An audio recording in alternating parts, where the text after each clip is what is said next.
Мы продолжаем чтение текстов по йоге. У нас мантра йога. Как развить разум?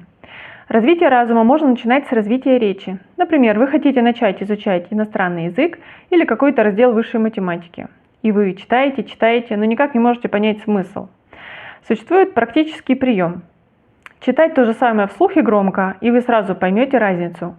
Это метод зубрежки.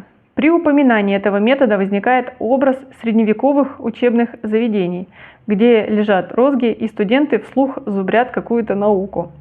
Мы воспринимаем этот подход как нечто средневековое, от чего нужно отказываться, но из песни слов не выкинешь.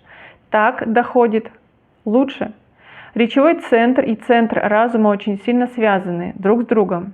Поэтому прежде чем замахиваться на серьезные интеллектуальные задачи, было бы неплохо сначала поработать со своей речью. На сегодня все, продолжение следует.